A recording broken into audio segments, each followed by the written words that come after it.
Как известно, во время жары асфальт более восприимчив к интенсивным нагрузкам. В связи с этим в стране с 1 июня по 1 сентября этого года будут действовать сезонные ограничения для тяжеловесного грузового транспорта. Как поясняет Министерство транспорта, меры направлены на сохранение автомобильного покрытия на дорогах в период высоких температур.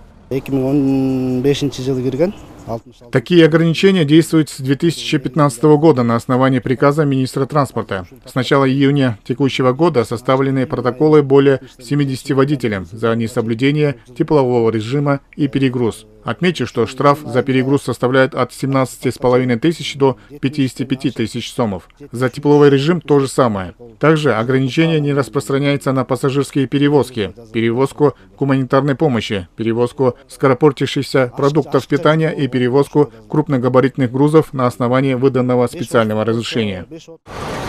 За пределами постов работают мобильные группы. Инспекторы останавливают нарушителей и на месте могут проверить не только все документы, но и транспортное средство на перегруз при помощи специальных средств. Транспортных средств, грузов автомобиль.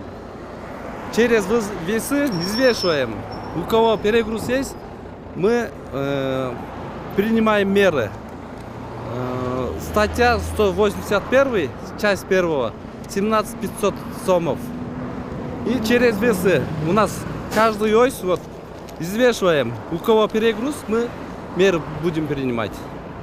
Сами водители с пониманием относятся к ограничениям. Многие из них, пересекая государственную границу, в дневное время ждут на обочине дороги до 19:00. В ведомстве отметили, что в связи с ограничениями длинных очередей на КПП не наблюдается.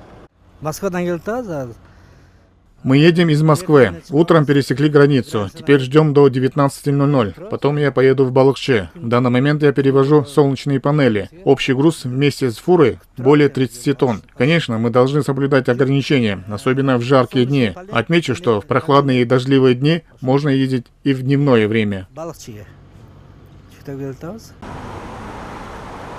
Кроме того, в столице отдельным распоряжением введены собственные ограничительные меры. В Бишкеке по 1 октября действует запрет на движение грузовиков массой более 18 тонн с 7:00 до 21:00. На муниципальных дорогах города установлены соответствующие дорожные знаки. Эрмек Куренкеев, Мирлан Джанабеков, ЛТР, Чуйская область.